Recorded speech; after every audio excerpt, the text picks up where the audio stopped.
আমি বিহুক লৈ যোৱাৰ প্ৰস্তুতি এটা চলি আছে, কিন্তু 25,000 ল'ৰা ছোৱালী একেলগে কেনেকৈ যাব অলপ যাতায়াতৰ অংকটো কৰি আছো, কোনোবা এটা দিনা হ'বগৈ আৰু। স্যাৰ অন্য এটা প্ৰসংগলৈ আহিছোঁ, USTMৰ চেঞ্চেলৰ মেহবুবুল হকক কালি গ্ৰেপ্তাৰ কৰা হৈছে।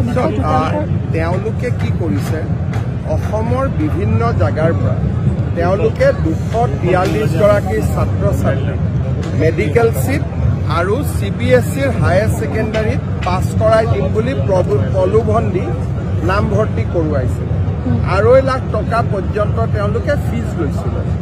যেতিয়া পৰীক্ষা আহিলে ল'ৰা ছোৱালীখিনিক তেওঁলোকে বৰাক উপত্যকাত লৈ গ'ল পাথাৰকান্দি। তেতিয়া ব্ৰহ্মপুত্ৰ উপত্যকাৰ ল'ৰা ছোৱালীবিলাকৰ চিন্তা হ'ল যে আমাক পৰীক্ষা দিবৰ কাৰণে ইমান দূৰত কিয় লৈ আহিছে। তেতিয়া তেওঁলোকক বুজোৱা হ'ল যে তাতে আপোনালোকে নকল কৰিব পাৰিব আৰু তাতে আপোনালোকক মাষ্টৰসকলেও সহায় কৰি দিব।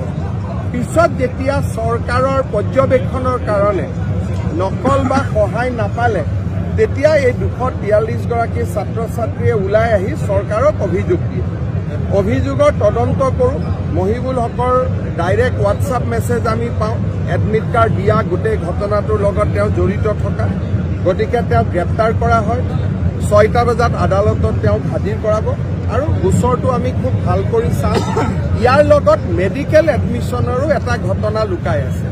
কেইটামান কোচিং ইনষ্টিটিউটৰ পৰা মেডিকেল এডমিশ্যনত সাংঘাতিক ধৰণে ভাল ৰিজাল্ট কৰে। এতিয়া আমি দেখা পাইছোঁ যে তেওঁলোকৰ চেণ্টাৰবিলাক নিজৰ জিলাত নহয়, অসমৰ বিভিন্ন জিলাৰ চেণ্টাৰত তেওঁলোকে পৰীক্ষা দিয়ে। গতিকে এই মহিবুল হকৰ এই যিটো ঘটনা সন্মুখলৈ আহিলে, ইয়ে শিক্ষা খণ্ডত চলি থকা এটা ডাঙৰ জালিয়াতি আমাৰ সন্মুখলৈ লৈ আহিব বুলি মই বিশ্বাস কৰোঁ। আৰু এই ঘটনাৰ তদন্ত DGPক মই নিজে চাব দিছোঁ, তেওঁ তদন্তটো কৰি আছে। দ্বিতীয়তে মই আগতে কৈছিলোঁ যে USTM এটা ফ্ৰড ইনষ্টিটিউট হয়। অসমৰ কিছুমান বুদ্ধিজীৱীক ডক্টৰেট দি পুৰস্কাৰ দি বিভিন্ন প্ৰলোভন দি তেওঁলোকে যিকোনো ধৰণে তেওঁলোকে প্ৰভাৱিত কৰি ৰাখিছিলে। কিন্তু যিজন মানুহে নিজে OBC নহওঁতেও OBCৰ জালিয়াতি চাৰ্টিফিকেট লৈ এইবিলাক কৰিব পাৰে, তেতিয়া আপোনালোকে বুজি পাব লাগিছিল বা আমি সকলোৱে বুজি পাব লাগিছিল যে কিমান ডাঙৰ তেওঁ এজন ফ্ৰড হ'ব পাৰে।